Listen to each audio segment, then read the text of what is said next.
How's it going, guys? It's Ryan here, and welcome to testing out the Zaros Godsword. I cannot even tell you how happy I am to be saying that. I have been trying to get this weapon since release, since day of release. I've been trying to get this weapon, and I finally managed to get it. I'm going to lose a ton of money on this thing, and I don't even care. That's how excited I am. So first off, let's take a look at this thing. It looks absolutely incredible. It looks absolutely sick. It looks amazing. It speaks for itself. There's a little black hole in the middle of it that's like a swirling ball of energy, and the purple sort of fades and ebbs with the black hole. It is just the coolest thing, and we'll be getting a lot of other looks at this weapon later on in the video. So first off, the thing I like to always start off with is a little stat comparison, and we're going to be comparing this to the Noxious Scythe, the two-handed tier 90 weapon. Obviously, this Godsword is going to have higher stats than the Noxious Scythe, as it is a tier 92 weapon. Alrighty guys, two quick things. First thing, the weapon cost me 2.1 billion GP, if you were wondering how much it cost me. So yeah, it was pretty expensive. I'm gonna lose a lot of money on it, but that's all good. That's the first thing. Now, second thing is, even though I'm comparing it to the Noxious Scythe in terms of stats, it does not have the longer attack range that the Noxious Scythe has, which makes the Scythe very, very useful at Araxxor, places like that. It does not have that attack range, which actually makes the Scythe more useful in certain scenarios. But as always, this is a testing video, so we are gonna be taking this Godsword to a lot of different PvM scenarios, and also, most importantly, we are going to be Pking with this thing in the wilderness. So now, let's talk about stats. Alright, so first off, we're going to look at the Scythe. The Scythe has 2011 damage and 2458 accuracy, so that's the Scythe. And then when we're looking at the Zaros Godsword, it has 2056 damage and 2577 accuracy. So we're talking about a difference of 45 damage and 119 accuracy. Now obviously you're probably thinking, well, that doesn't really seem like all that much when you're looking at like thousands of damages and accuracies. Well, it isn't. You're jumping from tier 90 to tier 92, so you're gonna get a little bit of an accuracy boost and a little bit of a damage boost. Now the Zaros Godsword also has a really cool special attack called Blackhole, which I'm gonna talk about while I use Blackhole on a training dummy, so let's jump to the Lumbridge Combat Academy. Welcome to Lumbridge. You will see me in just a second use Blackhole. It's kind of like a melee version of Sunshine or Death Swiftness, although what it actually does is quite different. So first off, it takes 50% adrenaline, it has a cooldown of 60 seconds, and it lasts for 20 seconds. What it does is it opens a black hole at your location. Now, while you're in the vicinity of the black hole, you will deal 10% more damage, and also every 1.8 seconds, your opponent will get hit between 25 and 50% ability damage. Now, it's worth noting, this does not add any damage to your bleeds or anything like that, but to any of your other abilities, it will add 10% damage. So now when you're looking at this special attack, it's pretty good, but it's kind of niche. I tried it out at Araxxor as well as Telos and also at QED, and it was decent at all of them, but it's not as good as something like using Zerk and then Adren Potting, Vigor, all that stuff, and then getting up to thresholds and doing that. The DPS just was not quite as good. It's a decent combo attack. It's pretty good if you don't want to have to commit to taking the extra damage of Zerk. It was decent overall. That being said, in the Pking scenarios, it was absolutely incredible. It was hands down the best special attack in the game, and you will see why when I go Pking with it. So anyway, guys, that's about it for the actual training dummy stuff. We're going to do a little bit of training dummy stuff in legacy mode. You'll see right now just some of the higher hits. I just wanted to see how high this thing could hit, basically. And yeah, aside from that, why don't we head to Araxxor? Alright guys, while I run to Araxxor, I wanted to quickly say a thank you to two people, both Sam and Jeremy, because I sold my bank to make this video for you guys, but I did not have enough money to buy the Godsword, so Jeremy and Sam both pitched in a good amount of money to make sure that I actually got the sword, so I do really appreciate that. I just want to give them a really quick shout out while I make my way to Araxxor, because this video would not have happened without them. Alright guys, so I actually did a couple Araxxor kills. This first kill, I basically used the special attack on the Zaros Godsword instead of Zerk in phase 1, and you'll see, it's a good amount of DPS, it really is. It adds about 12,000 damage just from the 1k hits from the bleed, but honestly, it's not anything close to comparing to how good Zerk is at Araxxor, or anywhere really where you need to do a lot of DPS, so honestly, would not recommend. Now, I've skipped Acid Path and slowed it down a bit. This time I wanted to use the special attack, and then while the special attack was active, I used Zerk, and they actually did stack with each other. The only issue is, as soon as I got to thresholds on my Zerk, basically the 20 seconds on the special attack from the Zaros Godsword ran out. So I did drop this phase extremely quickly, but it basically, the Black Hole special attack doesn't really stack well with the Zerk, because you can't get up to thresholds. I used a Vigor and an Adren Pot and everything, and you just can't stack them to thresholds, but you can stack them for basic abilities, so it can add some good damage per second to your Zerk and make your Zerk even more powerful. And yes, they do stack. You can see both of the buffs at the same time on my little buff debuff screen. But anyway, guys, Araxxor was easy, it was chill, it was fine. Obviously, nothing scary happened during Araxxor, it was pretty easy. I just did it with thresholds and basics and stuff, and got it down, no problem at all for some Onyx Bolts E. But yeah, now we're gonna go into the second Rax kill I did. Alright, this time I've sped the entire kill up, basically. I burned the web down, and this time I used Zerk, and you'll see it went a lot more smoothly not using the Blackhole instead of Zerk as a replacement for Zerk. Just Zerk got the job done, Zerk did the trick. Much better, much more DPS, much more damage. I got it down quite a bit quicker, like 15-20 seconds quicker than the first kill. So yeah, anyway, you'll see me doing the acid phase. Not a big deal, but yeah, I just wanted to kind of showcase this weapon was very good at Araxxor. I mean, you don't have the extra attack distance or the attack range, so I was within range of melee and range attacks, which would basically make a Scythe a little better in that sense, especially for like higher in rage kills. But in terms of like damage per second and quick kills, this was pretty much unparalleled on low in rage. It was extremely quick and it was extremely fun. I was doing very, very quick kills. And, you know, I wasn't going through much food at all or anything. It just went really well. I have no complaints to make about it at Araxxor other than just the attack range means that you are susceptible to those melee hits. So if you're doing a duo or really high in rage kills, you're still going to be better off using the Scythe. So yeah, anyway guys, that's going to be it for Araxxor. The next place I went to test out this weapon was actually Telos. And yeah, we're going to go and check that out right now.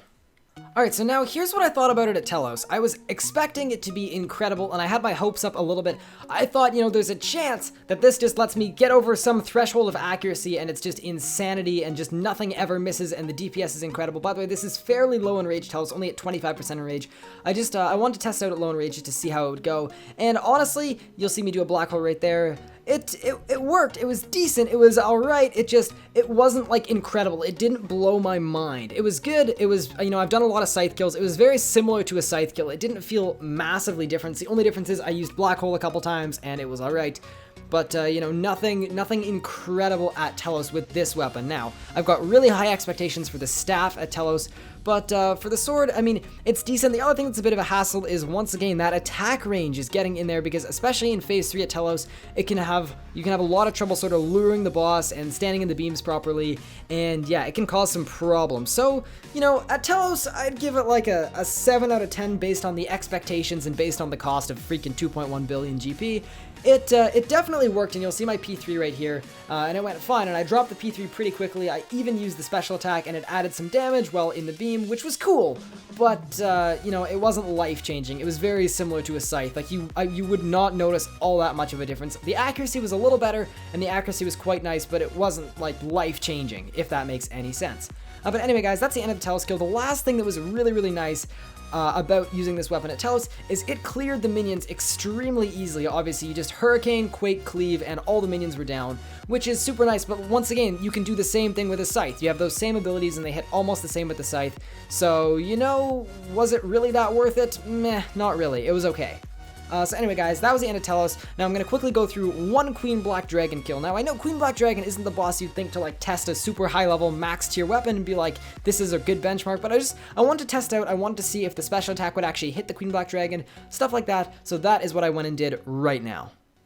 Okay, so obviously, like, we're talking about QBD here. This is not a big boss. This is not a big deal. Like, if you're within the price range of tier 92 weapons, you obviously know how to kill QBD.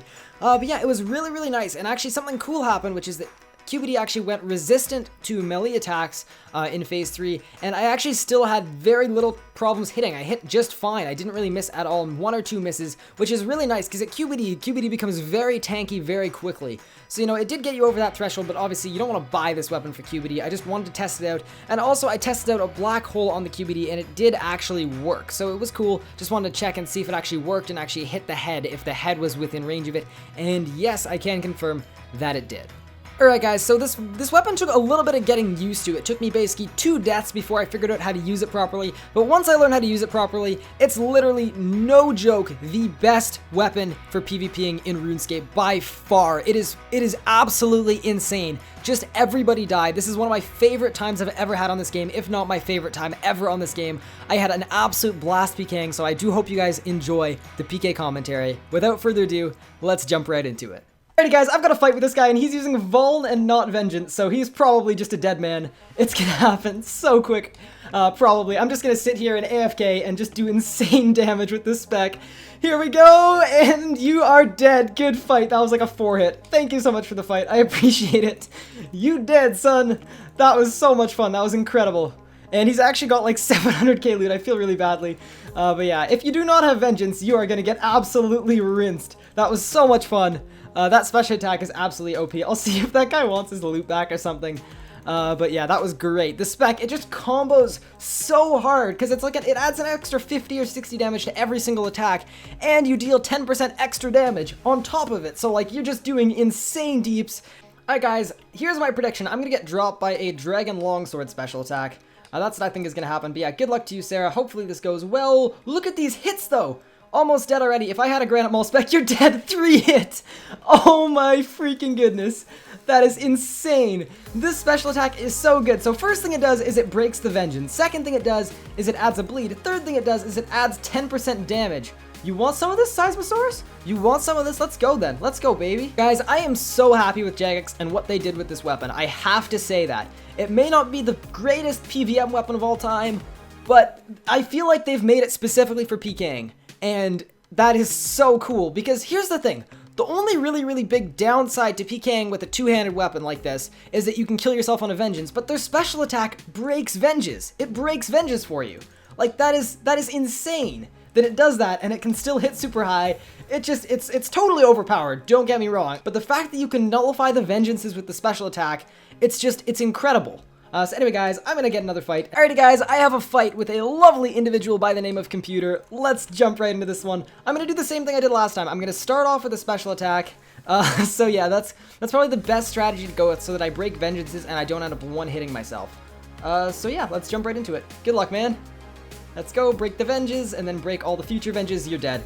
Guarantee you. No way he survived that! It's a miracle! It's a miracle! How did he survive that? What is that? I don't know. I don't know, man. No idea. 532 combos, dead. Oh my god, this thing is so OP. I love this thing. I love this thing. I'm gonna give him his loot back because I feel so badly, but that thing is so much freaking fun. It breaks Venges, it adds you extra damage, and it causes a bleed. Alright guys, even though I'm probably gonna lose like a couple hundred mil doing this, it is totally worth it to me. This is the most fun I've ever had on this game, I think, by far. It's just a dream being able to do this. You're dead. Oh my goodness. This thing is built for the wilderness. It is just built and created to be used to kill people. Alright guys, good luck to Seismosaurus. I feel bad for even doing this. I really feel horrible because you're dead now. Bye! Alrighty guys, I have one final fight with Computer. Good luck to you, man. Thank you so much for being a good sport. I am giving him his loot back, obviously, because it'd be kind of dick if I didn't do that. So yeah, here we go. Dead! This is the most fun I've ever had in my life. I have to say, this is the most fun I've ever had. This is absolutely fucking incredible. Sam's up next. I've coerced him into fighting me. This is gonna be absolutely incredible, guys.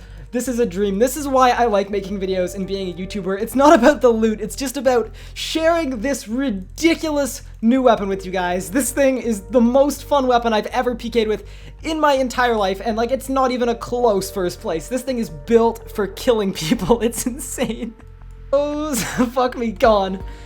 Good luck, man. 664! Are you kidding me? Are you for real right now? And that's without the 10% damage buff. That is insane, and his Vengeance just broke with a 50 hit from this thing. I love this thing. I love this thing. I love this thing. And dead. Gone. Is that a 3-hit or a 4-hit? It's just insane. I shouldn't even bring food to these fights.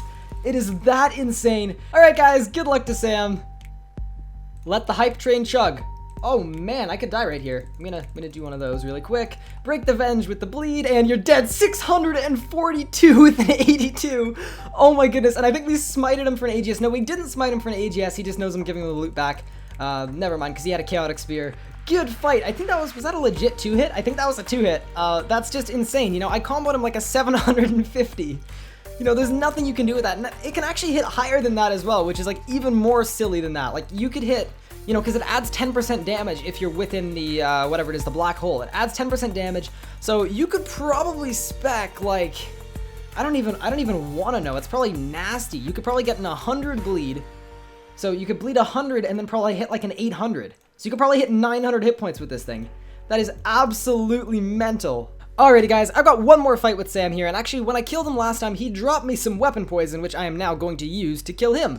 So yeah, just to add to it. And then the other thing I could do to make it even more overpowered is actually add an enhanced Excalibur spec into the start of my like original spec with this. The reason that's going to be OP is it's going to mean I heal an extra 400 hit points on Legacy mode, 4,000 in EOC. So I'm going to heal 400 over the duration of the spec with the Soul Split and everything, and it's just, I'm not going to have to eat or anything, and I should get the kill really, really easily. Just to show you guys like what this would look like if you're trying to be as overpowered as possible. So yeah, this can be the last fight of the video, I think, because I've gotten a lot of clips really, really quickly actually. So yeah. Alright guys, good luck to Sam. Don't kill myself with a vengeance or anything like that. Good luck, man. Jumping into it, 446. Wow, if he'd hit me there, he would have died. Straight to the vengeance. But yeah, I'm just interested to see what I can hit with this thing. I've Excalibur spec, I've got poison 729. Are you kidding me? Oh my goodness. A 729. That is just stupid. That is just stupid. A 729. Yes, Sam's done. And the thing that's OP about that is it comes with a bleed hit as well, so it really turns into like an 800, and then the Venge hit at 200. You got comboed 1,000 damage in one game tick. Like, that is actually unsurvivable. That is unsurvivable, it's unvengeable, it's anything. Alright guys, I am now losing Precise 5. I put Precise 5 on this thing just for the testing part of this video. So goodbye Precise 5. Yep, it will dissolve the Precise 5, that's fine. As long as you don't dissolve my Godsword, I'm good with it. It's at level 4, that's fine. I don't care about the EXP. Broken Zaros Godsword, so that's what it looks like in a broken state. That's kind of cool. I've got to recharge it. It costs, I believe, at 99 smithing, it's going to cost me 2.5 mil to repair, something like that. So yeah, in all, this video will have cost me like a shit ton of money. But yeah, totally worth doing. Alrighty guys, so now that I've got a broken ZGS, I may as well go and repair it and show you guys how much it costs. I think it's going to be like 2.4 mil. Yeah, exactly 2.4 mil. That's at level 99 smithing.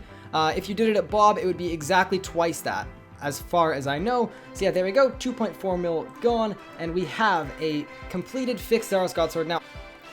Alrighty guys, that is gonna just about do it for this testing video. I am so sad to have to sell this thing back, but I'm going to. But yeah, thank you guys so much for watching this video. This thing looks so incredible. Here's the final verdict. For PVM, honestly, just stick to a Scythe. It's not worth 2.1 bill, and honestly, like, it's decent, it's good, but it's not game-changing. It's not like an incredible best in slot, best at everything game-changing weapon, because the attack distance is a massive caveat to sort of the extra accuracy, extra damage. So I'd say for PVMing, it's probably worth like maybe 500 mil, 400 mil, but it's not worth 2.1 bill, not even close. Now, for PvP, if you are a legacy PvPer and you want to PvP and you want to get into it and you have money laying around, get one of these things because it is absolutely insane. This thing was built for killing people in the wilderness. That's all I can say. It is absolutely incredible. It is the best PvP weapon I have ever used, and I've used every single PvP weapon in the game other than the other tier 92s. This thing is built for it. It is absolutely insane. So yeah, anyway guys, thank you all so much for watching this video. Smack that like button if you cree, because I'm about to lose like 150 mil. Have a great one, and as always, peace out. Thank you all so much for watching.